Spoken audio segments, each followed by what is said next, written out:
Has Texas upgraded at every single position in the transfer portal? You can make a strong case that they have. Let's break it down next on Locked On Longhorns. Intro.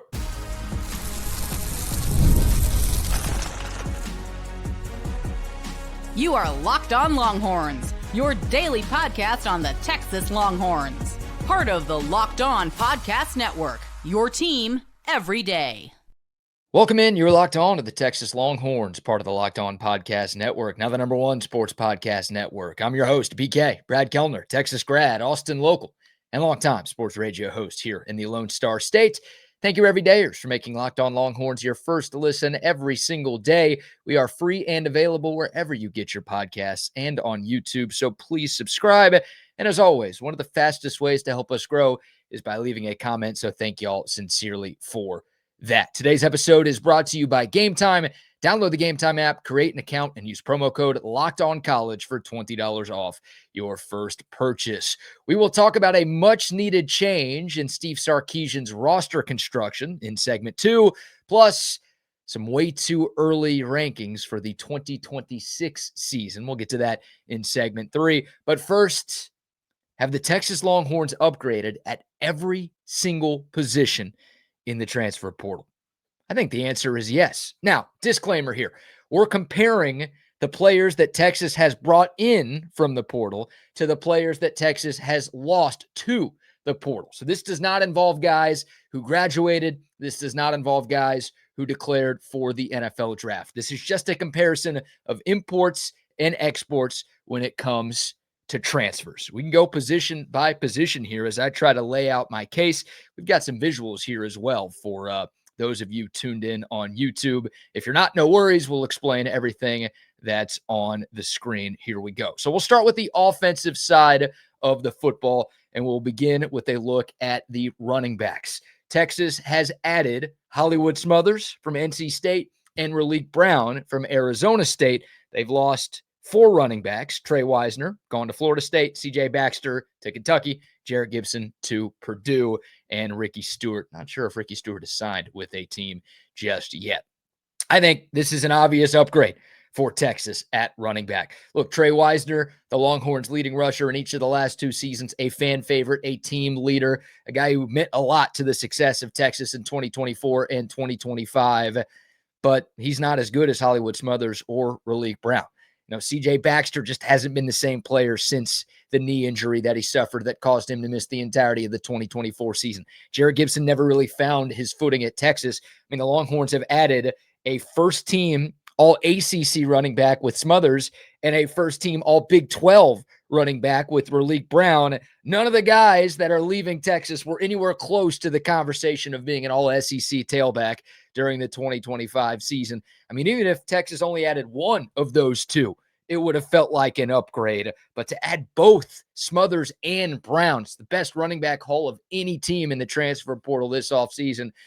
There's no argument against Texas upgrading at the running back spot this offseason. So proud of the work that Steve Sarkisian did. Obviously, Jabbar Jalouk deserves some credit as well. A clear point of emphasis for the Longhorns to upgrade at tailback, and they did just that.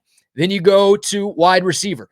To this point, only one addition for Texas, but that's the biggest addition you could have. The number one receiver, the number one player in the transfer portal, Cam Coleman, is coming in. And then your departures, some guy going to Oklahoma that nobody cares about, DeAndre Moore to Colorado, Jamie French to Michigan, and then Aaron Butler. I would have, I don't want to say sacrificed, but I would have given up 3, 4, maybe even 5 more receivers that are the quality of the guys that Texas lost to bring in Cam Coleman. That's how good Cam Coleman is. He's this team's number one wide receiver. None of the guys that are leaving Texas were anywhere close to that discussion. You're bringing in a surefire first-round pick in the 2027 NFL draft. None of the guys who are headed to other schools are anywhere close to that discussion either. Texas might add another wideout in the portal too, which would make this an even bigger gap between the incoming and the outgoing. But even if they don't, Cam Coleman, an instant upgrade over the guys that are departing. Texas. Then we go to tight end. Again, this does not include guys who are leaving for the NFL draft. Obviously, losing Jack injuries hurts, but just taking a look at the portal activity, Michael Masunas coming in from Michigan State. The only portal exodus for Texas is Jordan Washington headed to North Carolina. I think Masunas is an upgrade from Jordan Washington. Jordan Washington just didn't figure it out at Texas. We spent some time talking about him when he left. And I don't know if all of this is Jordan Washington's fault, but he put on more than 40 pounds of weight from his true freshman to his redshirt freshman season. And things did not go well for Washington in 2025. A bunch of drops for Texas, could not block, just looked slow out there, didn't look good enough to compete in the SEC. Michael Masunas is not Gunnar Helm. He's not Jatavion Sanders. He's not Jack Injuries, but he is a really, really good inline blocker who's going to help in the run game, and he gives you more in the passing game than Jordan Washington does. So I'd say that's a slight upgrade there. Offensive line, this one may be controversial. Texas still has some work to do with that part of the team, but adding Melvin Siani from Wake Forest, I mean, that's a bigger addition than any of the 5 guys, no burgers or fries here, that Texas is losing, right? I mean, Nick Brooks, we saw him play. Look, he could have gotten better. I wish he stuck around and developed, but he wasn't a guy who I expected to be a key contributor in 2026. Neither was Nate Kibble or Daniel Cruz or Connor Stroh or Neto Umeozulu. We saw most of those guys play, and we didn't like what we saw. Melvin Siani is a plug-and-play instant starter who could be an all-conference player with a really, really good year. Throw in Dylan Sikorsky, a developmental piece from Oregon State. Jonte Newman, a developmental guy from A&M. I'm really basing this grade or this judgment on Melvin Siani more than anybody else. I just think you're getting a sure thing quality starter, a top 5 offensive lineman in the portal in exchange for a bunch of guys who maybe would have played next year. And then quarterback, Texas hasn't added anybody yet. I do think they will bring in a Matthew Caldwell type. The Longhorns have lost Trey Owens. He's headed to Arkansas State. Trey Owens was never going to play at Texas. Whoever Texas brings in, assuming they do bring in that experienced guy, is going to make more of an impact. Heck, Matthew Caldwell made more of an impact than Trey Owens did. So quarterback, obviously a little incomplete. But I think when it's all said and done, that would be an upgrade for Texas too. And then shifting over to the defensive side of the football, another visual here. Starting up front with the defensive line, the Longhorns adding Ian Jaffrard, a plug-and-play starter from Arkansas, and Zion Williams, a developmental piece from LSU. Meanwhile, the Longhorns losing Levon Johnson and Melvin Hills. Neither of those guys played much at Texas. Melvin Hills barely played at all. And I don't expect Zion Williams to get a bunch of run on defense this upcoming year, but Ian Jaffrard, I mean, he is going to be a massive part of the defensive front for Texas, especially on early downs, nearly 390 pounds. Think of the role Cole Brevard had in his 1 year transferring in from Purdue. That's what Ian Jaffrard is going to have coming in from Arkansas. So you add a starter, and again, you don't lose any starting quality players in the transfer portal. Linebacker, look, when Texas lost Leonga Lafau and when Texas lost Bo Barnes, we weren't quite sure what the Horns were going to do. We spent a bunch of time talking about this yesterday after the Marcus Boswell commitment. But for Texas to bring in the number 2 linebacker from the portal, I mean, Rasheem Biles is better than Leonga Lafau. Justin Cryer is a proven guy with a bunch of experience coming in from Florida State. Marcus Boswell is your developmental guy who's going to help you out on special teams right away and maybe be a small part of the actual defense in 2026. That's an upgrade for Texas. I think Bo Barnes is going to have success at Kentucky. I think Leonga Lafau is going to have success at Colorado. But what a great pivot by the Longhorns to find a way to bring in some impactful pieces in a room that desperately needed it, obviously with the losses of some guys to the NFL too. In the secondary, Bo Masco coming in from Rutgers. Your 2 losses, Caleb Chester and Santana Wilson. Bo Masco, one of the top 5 corners in the portal, a plug-and-play starter. Caleb Chester, Santana Wilson, those guys barely saw the field during their Texas careers. And then last but not least, special teams. You bring in a kicker, you bring in a punter, you bring in a long snapper. The only person you lost via the portal is Will Stone, who left your team 4 games into the season.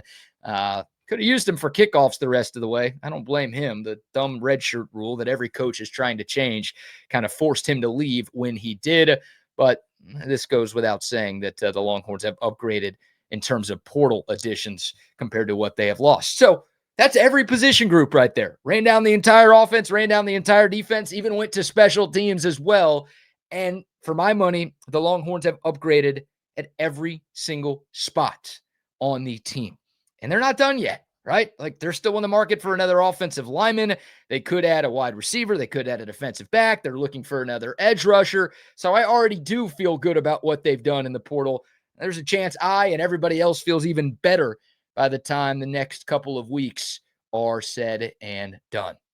My thoughts, my 2 cents. Would love to hear from y'all. Do you agree with me or am I wrong? Am I being too much of a homer? Am I defending Steve Sarkisian and the Texas staff too much for the work that they've done in this portal window? Would love to hear from you guys. All right, speaking of roster construction, Texas has made a conscious effort to do something that I don't think enough people have been talking about, and I'm glad they're doing it. I think it's really going to benefit this team, and I hope it's not just a short-term thing. We'll get to what it is coming up next on Locked On Longhorns. But first, a word for our friends at Game Time. College football season is in the books, but college basketball season is here, and we are right in the middle of conference play. If you want to catch a Texas basketball game, men's or women's, this season, head over to Game Time. This is the easiest and best way to buy your college basketball tickets. It used to be frustrating trying to buy sports tickets. Long lines, logins, prices randomly jumping at checkout. You don't have to deal with that with Game Time because they give the advantage back to the fans. This is the easiest way to unlock college basketball tickets and experiences all in just a few taps. Plus, you get to see a view from your seat before buying, so you know exactly what your vantage point is going to be. They've got great zone deals as well, so you can pick the section, and Game Time will help you save even more. And knowing prices up front makes the whole process stress-free. So take the guesswork out of buying your tickets with our friends at Game Time. Download the Game Time app, create an account, and use promo code LOCKEDONCollege for $20 off your first purchase. Terms apply. Again, the promo code LOCKEDONCollege for $20 off your first purchase. Download the Game Time app today.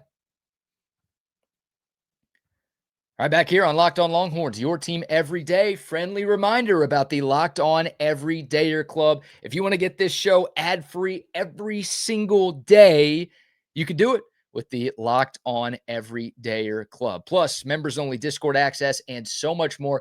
It's all for $5 a month, the price of one cup of coffee, or $50 a year. Go to lockedonlonghorns.supercast.com or check the link in the show notes to learn more. We've spent ample time on this show talking about a very evident philosophical change that is happening with Steve Sarkisian when it comes to putting together his Texas roster. There are a few things that the Longhorns have been trying to do this offseason that have become very clear, at least to me.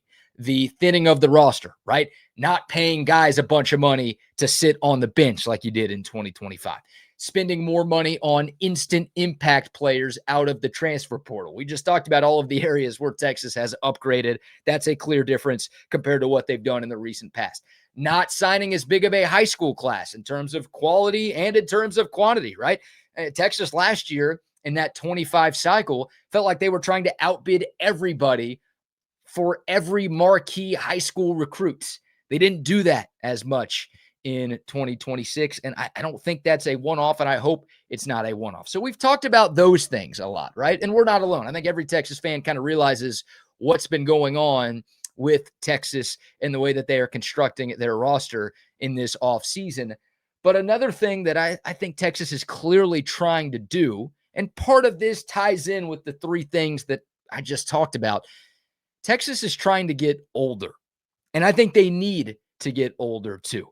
You wonder why Indiana has kind of cut the line and become a college football's powerhouse?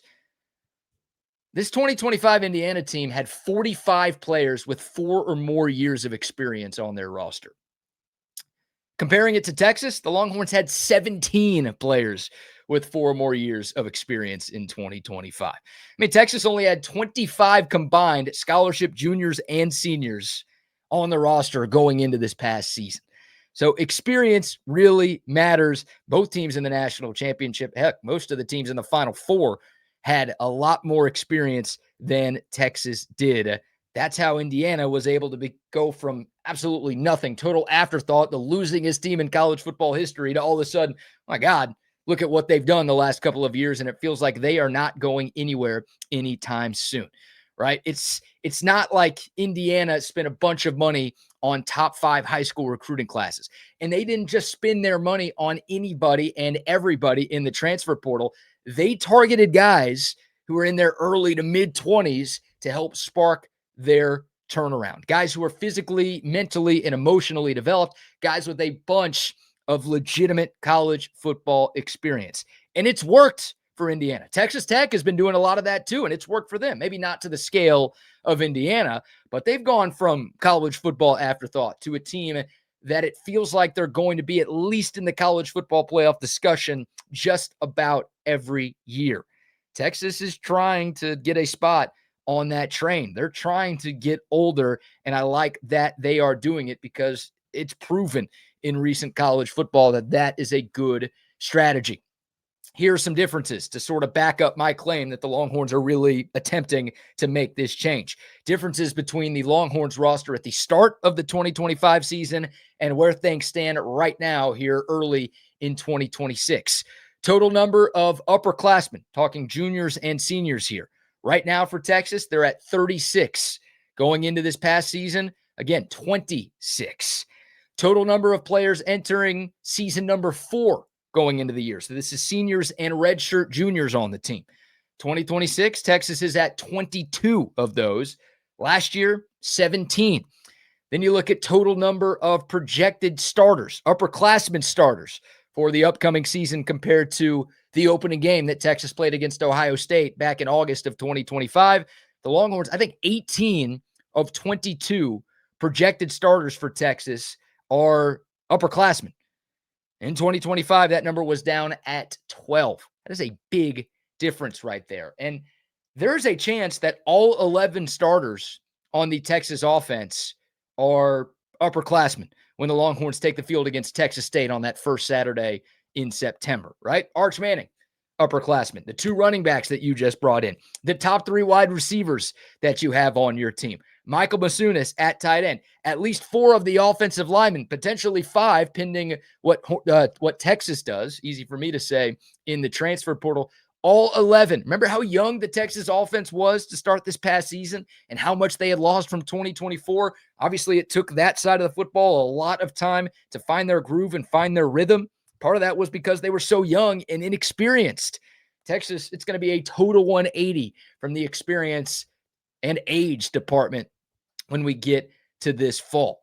This team is going for some senior discounts here. Might need to start serving team supper at 4:00 instead of whatever it's been the past couple of years. Maybe we got to get some life alerts for these players too. New NIL sponsorship deal, perhaps, for Texas football.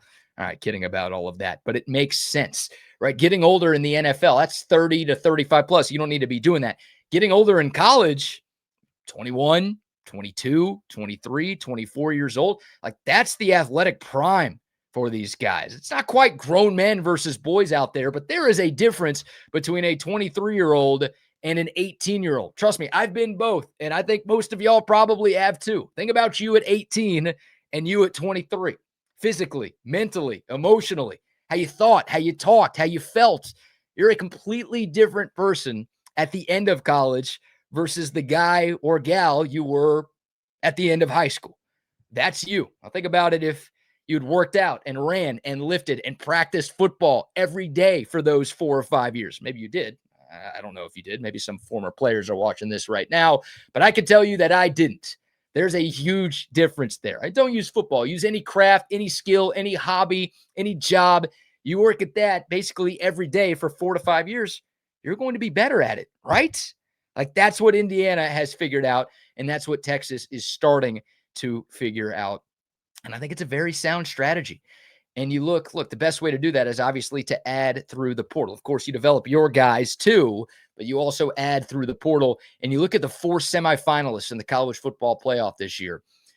Here's the percentage of games started from portal players for the 4 teams. Ole Miss, 66.3%. Indiana, 65.4%.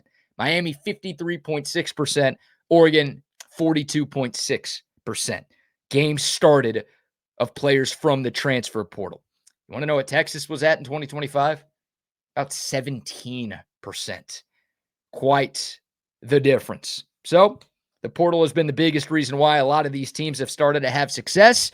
Building through the portal, trying to get older, not a bad idea at all. Again, Texas is on their way to doing that. They're still not as extreme as some of the other teams in college football, but I like that they are trending in that direction. I think it's going to pay dividends this year, but also for years to come. Would love to get your thoughts on my take, but also on Texas seemingly trying to get more veteran. All right, one segment to go.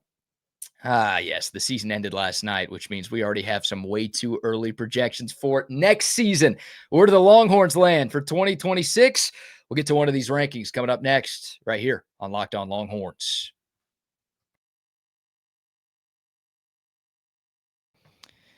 All right, final segment. Tuesday edition, Locked On Longhorns, your team every day. The 2025 season is officially in the rearview mirror, so everyone's attention now turns to 2026. And we know it doesn't take sports fans or sports media very long to turn the page. We are one day in, not even 24 hours into the official start of the college football offseason, and we already have ourselves some way too early top 25 rankings to dive into. There are a ton of these out there. If you want to scavenge the interwebs for the rest, be my guest. But we're going to just focus on one of these for this segment. We might have a couple more potentially coming up in the coming days. But let's just start with one for day one of the offseason. And we will take a look at On3, who pulled their 6 college football experts to put together their way too early top 25. They have Texas ranked at number 3, behind Ohio State and Georgia in that order. I know rosters change every year, but it's pretty hard to argue that the Longhorns should be ranked ahead of either of those teams, considering what's happened when Texas has played against either of those teams in the past couple of seasons. If you want their spot, go take it. Texas will obviously get the chance to do that against one of those teams when the Buckeyes come to town in week 2. Here is On3's explanation for why they have the Longhorns at number 3. Quotes, people got annoyed with the Arch Manning hype headed into the 2024 season. With the way it turned out, it's hard to blame them. But if you watched Manning play down the stretch of the season and look at what the Longhorns are returning and adding, it's hard for the hype train to not leave the station yet again. Manning, incoming receiver transfer Cam Coleman, and elite pass rusher Colin Simmons. It's hard to envision a world where Texas isn't very good. End quote. Isn't very good. I'm sure hoping for a lot better than just isn't very good. Worth noting, Texas did receive 1 first-place vote. 6 of those were given out. 6 people voted. 3 of those first-place votes went to Ohio State. Georgia got 1. Texas got 1. And Notre Dame got the other one. The Fighting Irish came in at number 4, by the way. The Horns don't have to play Georgia in 2026, at least in the regular season. But obviously, part 3 against the Buckeyes in September looms very large. And I know this isn't an official poll. We're still 8 months away from that game happening. Wow, that sucks. That's an incredibly long time. It just kind of hit me right here and now that the offseason is upon us. I know it has been for Texas for a while now, but the fact that we can't watch college football for 8 months, that sucks.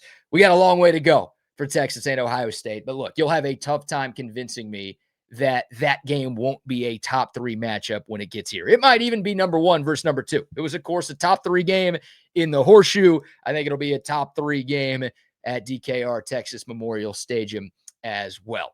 Number 3 feels fair to me. Going back to these On3 rankings, it's important to note the top 4 teams all have their quarterbacks back in 2026. Texas will have to see Julian Sayin with Ohio State. Gunnar Stockton's back for the Georgia Bulldogs. CJ Carr returns for Notre Dame. Quarterback continuity obviously doesn't determine success. Doesn't necessarily guarantee success. I mean, look at the 2 teams that were in the national title game last night. Both of them had first-year transfer quarterbacks, but it's a lot easier to predict what a returning quarterback is going to do versus looking at a transfer who's at a new school, learning a new system with a new coach on a new team. So I understand why some of these rankings are siding with teams like Texas. And look, I think this goes without saying. Texas is ranked as high as they are in this poll and in every poll that they're going to be ranked highly in because of number 16. There's going to be some Arch Manning fatigue after all the hype that he and Texas got last offseason. And I honestly think that might affect some of these polls, these way too early ones, but more importantly, the AP and coaches polls when we get to the preseason, People don't like to be wrong. And boy, the AP voters were wrong last year. Texas didn't have a horrible year, but they started number 1. They didn't finish that close to number 1. Penn State was number 2. Clemson was number 4. LSU was number 9. South Carolina and Florida were both top 15 teams. I mean, it happens every year. The job of a AP voter is not easy, but man, those guys and gals made it look very difficult last year. I'm not sure they want to double down on Texas number 1. I think the Longhorns will get some first place votes. I don't know if they're going to be preseason number 1, and I think that's a good thing, by the way. There's only been 2 teams since the start of the century who have started and ended the year as the number 1 team in the country. 2004 USC, 2017 Alabama. That's it. That's the entire list of preseason AP number 1s who went on to win the national championship. Number 2, number 3, number 4, anything else, I'd rather have that. I am superstitious. I believe in sports curses. I don't want to be the preseason number 1 team. All right, getting sidetracked here. Back to On3's ranking of Texas at number 3. Look, the star power of this Longhorns roster is hard to ignore. There's a very good chance that Texas has 4 first-round picks in the 2027 NFL draft. Arch Manning, Trevor Goosby, Cam Coleman, Colin Simmons. Like, speaking of way too early stuff, if you look at some 2027 mock drafts, those guys are all staples in the first round. Last time the Horns had 4 first-round picks in a single draft? Never. It's never happened. They've had 3 twice, including in last year's draft. They have never topped that number. Does having 4 first-rounders matter? You know how many Ohio State had last year when they beat Texas in the college football playoff and won the national championship? You guessed it, 4. 1 more than Texas did. Perhaps my homerism is showing here, but I think there's a better chance the Longhorns have 5 first-round picks than 3 when we get to 2027. Who that 5th guy is, I'm not sure. Perhaps it's Ryan Wingo. Maybe it's Hero Kanu. Maybe Jelani McDonald. Maybe one of the running backs. Melvin Siani has openly talked about wanting to be a first-round pick. The new offensive lineman from Wake Forest. There are some candidates with an outside shot for sure. It won't be easy, but I don't think it's the most far-fetched thing in the world to at least believe there's a chance that the Longhorns can get 5. It's crazy. 5 first-round picks. I bring all of that up to say that type of talent makes this team a national championship contender, and that type of talent warrants this team being ranked number 3 and On3's way too early preseason top 25. They're going to be that high in a lot of these rankings. And again, this roster is loaded with talent. It's already really good. My hope is it gets better over the coming days as the Horns put the finishing touches on this portal class. So there you go. On3, giving the Horns some love.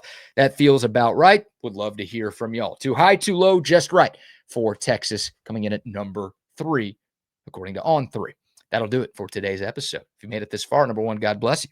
Number 2, please remember to like, subscribe, share, rate 5 stars, leave a comment, all of those great things. Can't thank y'all enough for your continued support of Locked On Longhorns. More transfer portal rumors, news, notes, and nuggets, conversation. We got it all right here on Locked On Longhorns. For your next listen, check out Locked On SEC. My man Chris Gordy has you covered with all of the biggest storylines from around the entire Southeastern Conference. You can find Locked On SEC on YouTube or wherever you listen to your podcast. But that'll do it for today's episode. Thanks again for tuning in. Until next time, horns up, mic's off. We'll see y'all soon. This is Locked On Longhorns.